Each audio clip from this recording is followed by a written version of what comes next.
The Games Gods Play by Abigail Owen should be a top tier read for you. We are introduced to Lyra in this story, female main character, and right off the bat, we fall in love with her. She keeps people at arm's length because when she was a baby, she was cursed by Zeus so that no one would love her. Her parents kind of sell her into slavery, and she ends up learning the trade of a thief, and she ends up keeping the books on all of their scores, and she absolutely hates the gods because of their lack of care or concern for normal human beings, especially Zeus. Zeus is like at the top of that list. Well, when we're introduced to Lyra, she gives off couldn't care less energy because she knows that people don't care about her or can't fall in love with her.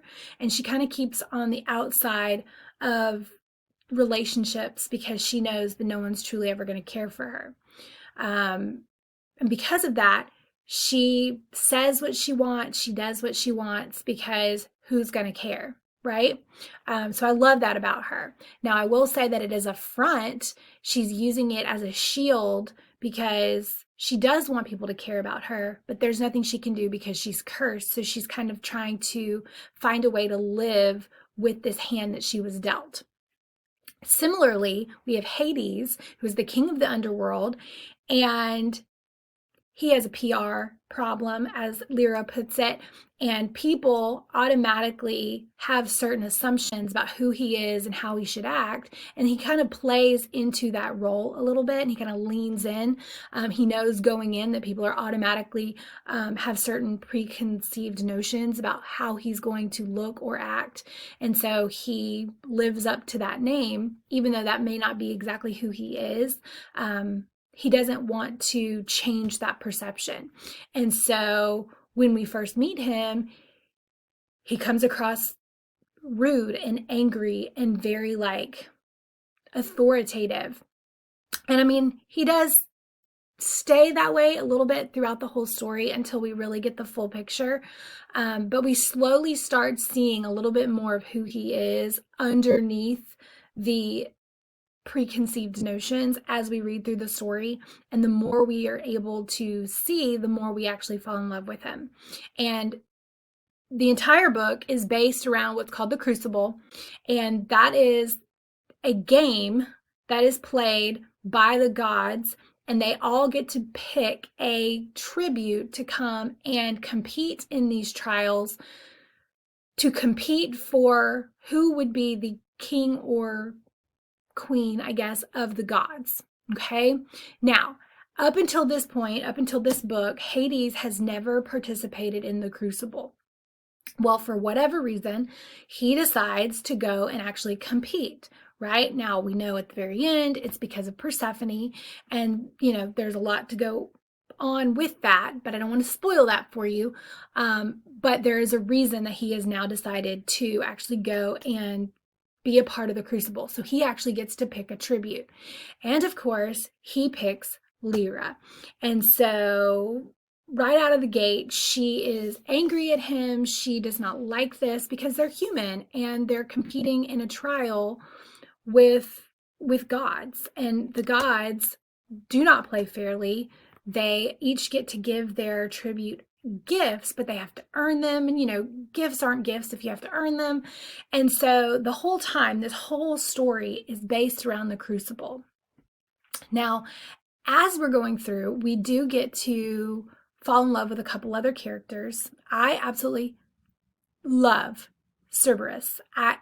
Cerberus. Yeah, there's three-headed demon dog, and I never realized how much I thought that I would want a fluffy three-headed demon dog, but the way that he is so protective, and I love that he has three separate personalities, even though they share a body. It's so endearing, and the fact that he chooses Lyra over Hades at some point in the book, it's just the icing on top that really makes me fall in love with him. And then I don't know how it's done, but I fall in love with Hades, and her writing was phenomenal in the fact that it kept pace. I never felt like there was a downtime. My only negative, and I'm only putting it in as a negative because um, it's just something else that I wanted, is I don't like how little time we actually got to see Hades and Lyra as a functioning couple. So when we ultimately get them together, the very next day, he ruins the relationship and kind of puts her through a lot. Um, but we never actually see them happy. And so at the very end, like at the last chapter, it's like it's written in there that, they're the great communication and that they, are finally able to get together. But it's, you don't see it. It's more of like show versus tell. So I would have wanted to see it myself. Show me the function of the relationship. Don't just tell me, oh, we're happy now. I want to see it for myself. So that would be my only negative for this book, but I'm hoping, I don't know how, but I'm hoping at the end of next book, we'll have seen them in a more healthy, functioning relationship. But I know starting out that they're not even going to be together. So I don't know how well that's going to work. But a couple of other things that I enjoyed about this book. I loved that he was giving her tools to use in the trials to help her through from the very beginning, such as Persephone's pomegranate seeds and the tattoos. I also have some questions. Like, I want to know how she ended up with his, like, I don't know what it's called, like little scythe thingy that he uses. She had it since she was a thief. Well, how and why does she have it? And also, what does that mean? Because he said that in his underworld, when he dies, his paradise type thing, he saw her in his paradise. And it's like, well, how? Like, how long did you know about her? Have you been looking for her? Like, I just have some questions about it, and I would like some answers because I got the feeling from the very beginning of the story that he had already chosen her prior to even meeting her. But also, he acted like he didn't know about Zeus's curse. So I'm like, maybe he knew about her, but not the curse. Or maybe he didn't know about her, ran into her, and it was all coincidence. I don't know. I have some answers. I have some questions that I would like answered. I am worried because, spoiler, at the very, very end, he does end up getting Pandora's box. And when they open Pandora's box, Lyra actually goes through Pandora's box with her friend, Boone. And I have a feeling that they might form some type of connection now that he has lifted the curse from her and people can fall in love with her.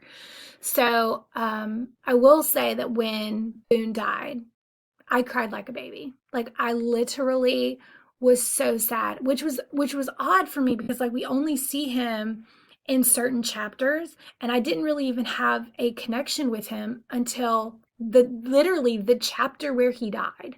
And it's like, wow, like, how, that's great writing. That's what I think, for you to be able to truly cry over it, because I'm looking at it from her perspective, Lyra's perspective, and I mean, it was a big deal. So very sad about that. But I'm glad that in the end they were able to figure out a solution for it, and it was fine. But yeah, I was very traumatized by his death, especially in that trial. So yeah, those were just a couple of things that I loved. Let me see. There were a couple of quotes that I really loved.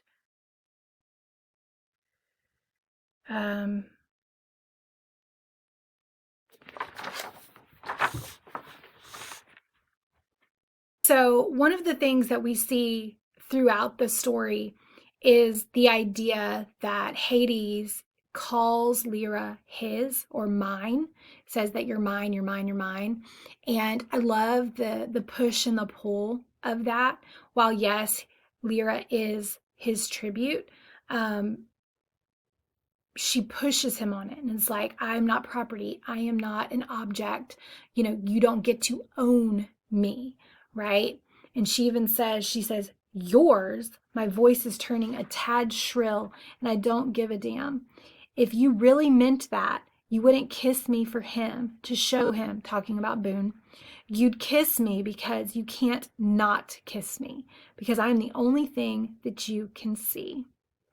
So she's pushing him on it. It's like, you want to have me, but at what cost? Are you doing it because you want other people to know that I'm yours, or because you literally cannot fathom a world where I'm not in it, right? And so I love that idea.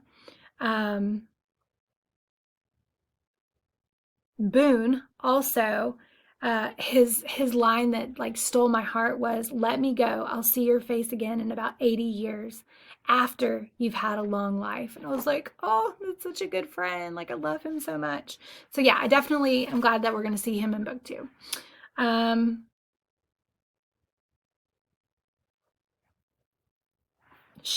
Lyra says on page 491, I'm in love with Hades. What a stupid, horrible, God's awful time to figure that shit out. So yeah, she's going through some stuff and she's figuring it out, and she's like, oh man, why didn't I figure this out sooner? So I love this book. I love this series. I cannot wait for book 2. A couple of things that I'm hoping will happen. So we know that she goes into Pandora's box. I don't know how they're going to save Persephone and Boone and Lyra, all getting them out. I predict that the Titans are going to be released, as well as Cronus, the dad of the other gods, right? So they had put him in there as well. And we know that he's there. She sees him and he looks similar to Hades.